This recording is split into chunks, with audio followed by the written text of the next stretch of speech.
But hi, my name's Solomon. You have I a very lovely voice, by the way. I am 17 years old. I go to Shorewood High School. I'm a senior. All right. Yo, I'm Andrew Delino. Call me Delino, or you're not gonna have a good time. Or Is that a threat? yeah, that's a threat. That's a threat. I represent Shoreline High School. Stop. So, high school, how old are you, Delino? I'm 16. 16. Okay. Yeah. All right. Well, Introduce yourself. my name is Damian J. Silver. I work for the city of Shoreline as a team program leader, assistant, aide. We'll just go leader for right now, for the intents and purposes. And I'm excited to go ahead and get this started. So, Oh, yep. and I'm excited to have you two start off because when I really pitched this and me and Austin were talking about this, one of the biggest things we wanted to do was create a platform that's constructive to have teens like yourselves be able to voice out certain things and opinions and concepts and ideas in a way that's not going to be self-destructive, but at the same time is going to push the envelope a little bit. So I'm happy to go ahead and when I was thinking about doing this, I actually had you two amongst other teens that I had in mind when doing this because I knew that there are some, for better or worse, there are a lot of things that I know you two would say and voice out. So with that being said, for this trial one, I wanted to go ahead and bring up the first topic. I'm skipping the quote of the day because I know I told you usually it starts with the quote of the day, but we're just going to start first off with the topic, and then the second part of it, I wanted to go ahead and do the teens topic. So pretty much whatever you two decide to choose to talk about, and it could be about whatever y'all want to talk about. But the first thing I wanted to go ahead and talk about and bring up was the idea of heightened emotion and how you two are able to deal with heightened emotion. Now, heightened emotion can span across any type of emotion, really. Heightened sadness, heightened happiness, optimism, depression, things like that. But I wanted to know in what ways that you two deal with heightened emotions or seen other people deal with heightened emotion in various types of emotion. You want to go first on that? I guess I'm going first. Typically, I guess it's just typically whatever I do whenever it's like, I don't know how it feels, I kind of just make a joke out of it. Just to more kind of avoid the subject in general, not to take it that seriously. Admittedly, that's probably not the best thing I do, but like, that's something I personally myself do. A lot of other people do a lot of weird things. What are some of the weird things you've seen? I don't know if I should be saying this on the podcast. No, you can go ahead and, just keep it PG-13 rated. PG-13. All right, so the most common one for at least people in my age demographic is smoke weed, obviously, because that's what high schoolers do. They just... Not they avoid That's what a lot of people do. Yeah, but it's like... Especially in the city. I blame the legalization of weed, but that's another topic. But, like, especially with easier access to stuff like that, not necessarily, like, people don't know the difference between right and wrong, more that it doesn't matter to them. As long as they can get whatever emotion they're feeling kind of out. Do you think it doesn't matter to them probably because they don't feel like they'll have to deal with the direct, like, consequences? I think that's partially it. I also think it's partially because maybe they think nobody else cares. Mm-hmm. Because it's like, if no one else cares about how I feel, why should I care?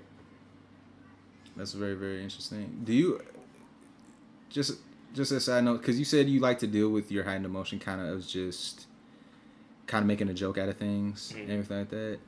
Do you feel like that's helped your case at a lot of times, or do you feel like maybe it's come with a consequence or maybe a cost when trying to deal with it in that way? 50-50. It depends on who I'm joking around with. Mm-hmm. If I'm joking around with like you or Austin, I mean, I know you guys personally wouldn't really do anything about like that, but like around people of authority, I probably shouldn't be doing that kind of stuff.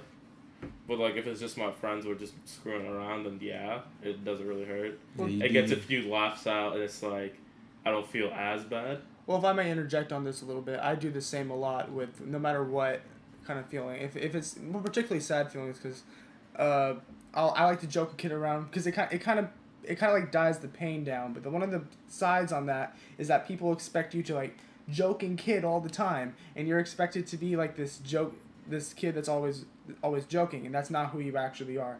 And then you've set up this false demographic of I'm always going to be joking no matter what. So when you do voice it in any other way, you either have like that fear or just an idea or like a fake perspective of people thinking that you should be joking about. I don't know if fake is the right word, because I feel like deep down it truly is a part of you, because that's your instinctual reaction to do that. But it's like, then it becomes nobody actually does take you serious. Yeah, but then what happens when you try to show something else that's not jokey? It's like, people have a hard time telling if you're being serious or not. Right. And it's like, that transition period, it was like, you're trying to convince them you're being dead serious. Something kind of gets lost in translation in that. Yeah. Because they, like, even if you're being dead serious, like, straight from the heart, they'll never truly be able to tell if you're being dead serious or not.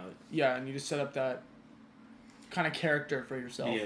It becomes a part of who you are. Do you feel like by taking that approach, you're kind of typecasted in a certain way? Could you rephrase that with typecasted? Typecasted. So kind of like put in a box, kind of stereotype. You're putting exactly stereotyping a mold, and then it's kind of hard to break that mold. Absolutely, with me, definitely. That's a reputation I don't think I could ever get rid of. Yeah. You don't think you get rid of? Would you want to get rid of it at all? I mean, to a degree, yes, but it's like I can't be. I'm trying to get it so it's like he's a jokester, but he can be serious when he needs to be. But it's like, at the same time, I'm 17, so it's like, not nobody takes you seriously, but it's like, you're not an adult, right?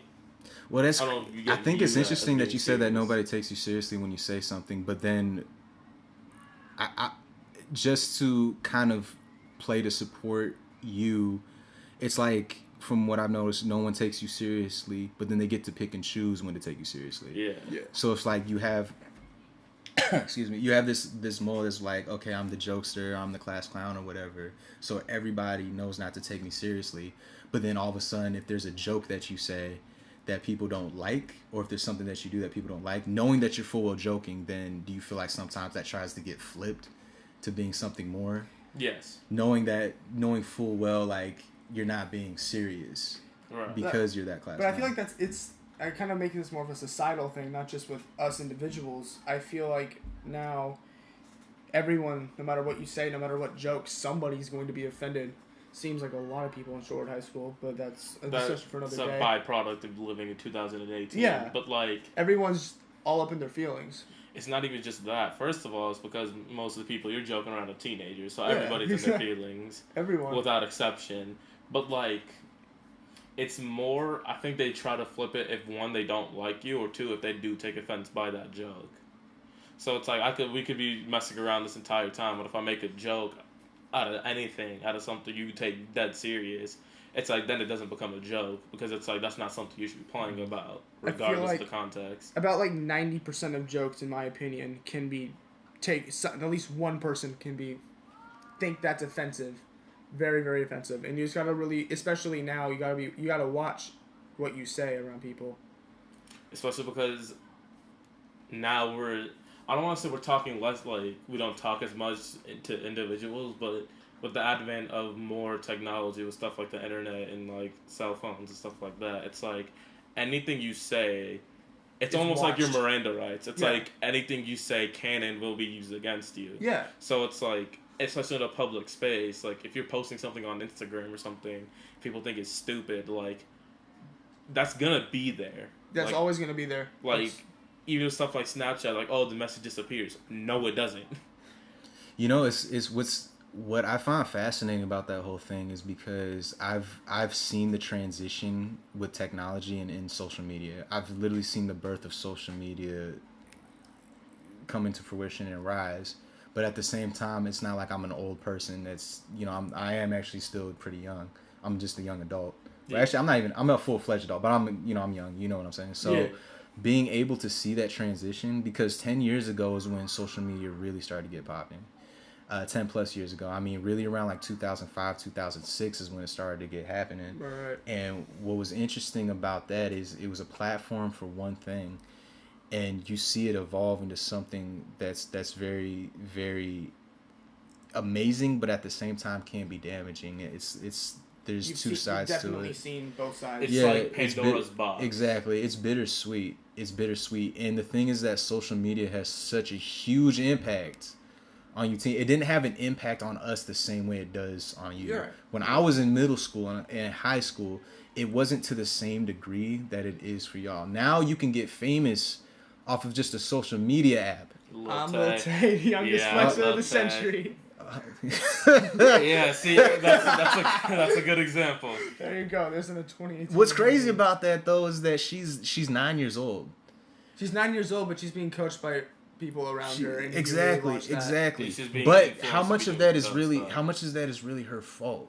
It's because it's like hard she's for like a 9 years old. Yeah, she but doesn't know anything. Exactly. She's a child. She's but literally a child. It's not like she's a teenager. She's literally a child. I mean, it's also like that crave. I'm like, I mean, a lot of people, if you had the opportunity to be famous, you would do it, in my opinion.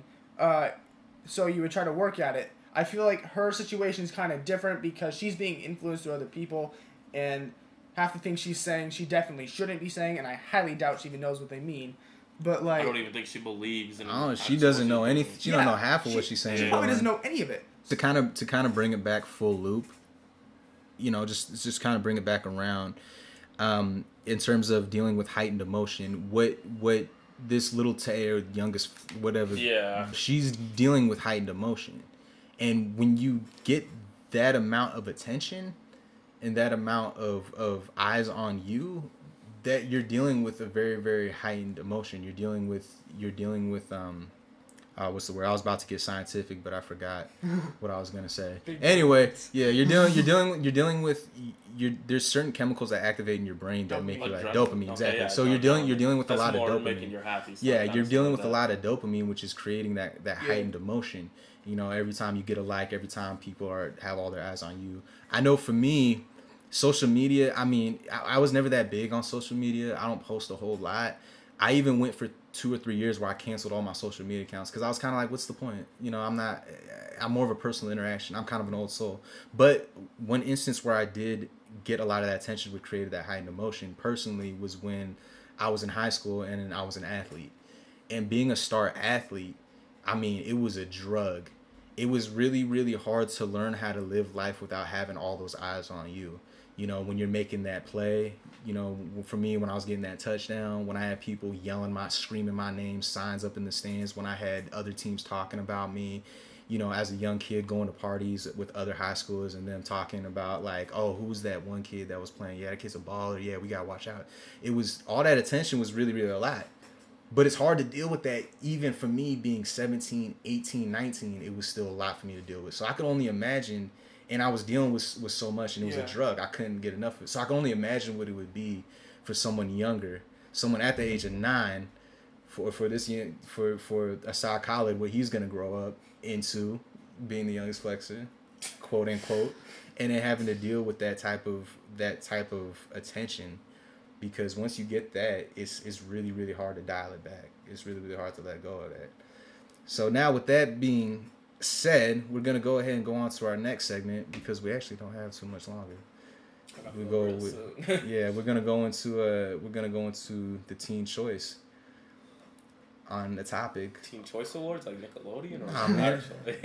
I ain't getting paid by Nickelodeon. They're not funding this. I mean, hey, this is in the back of a shack with no money being put into it whatsoever, but ideas and thoughts.